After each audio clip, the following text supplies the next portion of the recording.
Alright, so here we are, Monday, week 4, May 1998, 2 episodes away from King of the Ring. Last week we saw beginning King of the Ring, Chris Candido defeated Chavo, Psychos to defeat Billy Kidman, Val Venus defeated Bob Holly, and Ahmed Johnson defeated Mark Henry. DX and Nation feud starting to kick off real hot. APA versus the Marvelous Ones starting to kick off. Undertaker versus Kane, last man standing match at King of the Ring. And then Mankind was screwed again by Vince McMahon, and they start off the show featuring, there's going to be a pretty big debut tonight. The guy debuts in WWE, let's see, we're going to WrestleMania 15, we just passed 14, so probably 9 to 10 years, 9 years he'd be on a WrestleMania, so he's going to be familiar to you guys. Alright, so here Umaga debuted. I had Ekmo, that's his name signed. I think his name's Eddie Fatu. Pretty sure. I think he's good debut. He's gonna be part. If you notice, Vince is like starting to get these allies. He got Sid. He got Shamrock. Now he got Umaga. He has Vince. We're starting to form the corporation, if you can tell. We don't have a big boss man because I'm not going to spend that much money on him. So we get here, Umaga beats down Mankind. Really good beatdown, believable.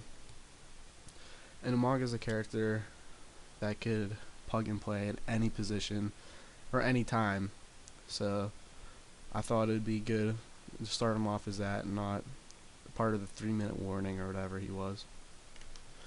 Alright, following that we get Road Dogg defeating Kama, aka the Godfather and King of the Ring competition. So let's pull up the bracket.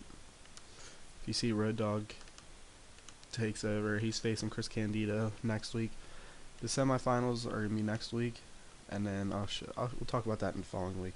So still tonight, Rikishi versus Gangrel, Al Snow versus D'Lo, William Regal versus Batista. All right, back to this. Here, Bradshaw and Farouk, they trade words to Marvelous Ones. This is them turning face, pretty much. Just, shitting on them, really. Like, they're just badasses. And you want I'm trying to build characters. Like, in WWE today, not every character has mic time. So you want to, so you don't really know their character. Like, here's an example. Let me think. Alright, like the Usos, it's December right now, so the TLC pay-per-view just happened, that kick-ass ladder match. Usos, okay, they have the cool entrance, they're Rikishi sons, and, they have the face paint, but other than that, like, what's their intentions? Like, they don't really get mic time, so you want to give every character that vital mic time. Like, I built up Al Snow, I used Gangrel, I used Rikishi dancing, I used Too Cool dancing. You want these mid-card acts to have a gimmick of sorts, or you want to know their intentions, their beliefs, values, or whatever, because it gets you more connected to them as a person. That's my personal opinion. You guys are entitled to disagree with me. Following that, we get Gangrel versus Rikishi. Rikishi defeats Gangrel to move on in the King of the Ring. Alright, that match is over here. So next week, we're going to see Candido versus Road Dogg, Rikishi versus Val Venus. Which, with all these, I think they're going to be fresh matchups, too, which I think is going to be interesting. X-Pac and Owen Hart trade words in the ring. Can't have them fight every week, and just have them trade words in the ring could be anything. So, like, to me, they would be talking shit to each other. Owen could say he's entitled to be the champ. X-Pac can say that's why I got the belt. Just being a cocky, arrogant guy. And then Owen can feel that sense of entitlement. Following that, William Regal versus Batista ends when William Regal defeats Batista after Owen Hart ran in, distracted Batista. If you remember, Batista is the reason Owen Hart lost the title, so for him to get some revenge on Batista is important. So next week you get Ahmed Johnson versus William Regal. Excuse me. Alright, nope. Didn't want to make that unbold. And I made them bolder by myself. Alright, so Al Snow vs. D'Lo Brown's the semi-main event. Go straight to it. Al Snow vs. D'Lo Brown ends when Al Snow defeats D'Lo Brown following interference from Road Dogg. So if you see, okay, Batista got screwed out of King of Ring, so let's screw the Nation guy out. That would be the storyline from the announcers and so forth.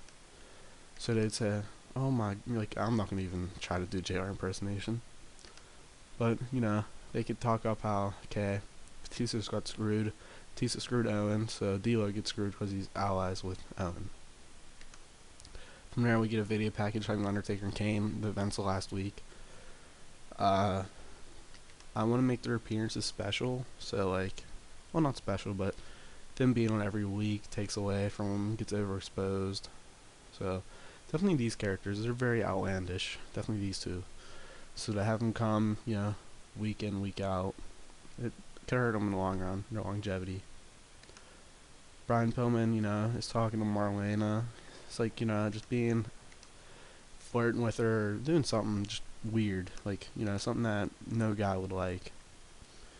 Brian Pillman, still that hard drugs habit. I need to do something about that. And then we go straight to the main event. Triple H versus Brian Pillman ends when Triple H defeats Brian Pillman by pedigree following interference from Goldust. So, in kayfabe, I guess, this is number one contendership. Rock was on commentary. So, it'd be, you know, Rock's on commentary, Triple H versus Pillman. You know, Pillman doesn't have Triple H beat, but he's about to cheat. Let's say Pillman has like a foreign object. He's about to hit, and Goldust comes out in the ring, grabs it, hits Pillman, or he distracts Pillman, turns around, gets the pedigree. And then we go straight to The Rock attacking Triple H. Because, you know, so send a message as the champion. Then we get a contract signing. Ken Shamrock, Stone Cold. I didn't change Shamrock's picture because that fits him perfectly. And Jerry Lawler hosted because he does the best at it. And Shamrock and Stone Cold end up going to a brawl.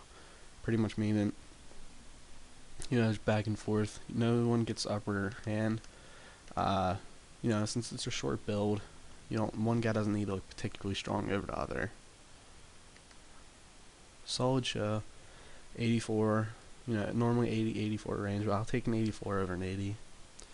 The last couple segments are really good. I hope we beat WCW here. Score is W 30, WCW 22. Alright, we get them here. Anything to point out? See, their shows are getting better, though, which is good. It's going to make it more fun. Nah, but giving Chuck Palumbo some sort of push, I guess, because he's been fighting top guys. Anyway, that's going to be it for this episode. 31-22. Is there anything I want to point out or any particular? Giant Bob was retiring. And I believe after he retired or passed away, New Japan business went downhill. So it's gonna be interesting. So thank you guys for watching, and I'll talk to you next week or next episode, whenever this is dropping. I don't know yet.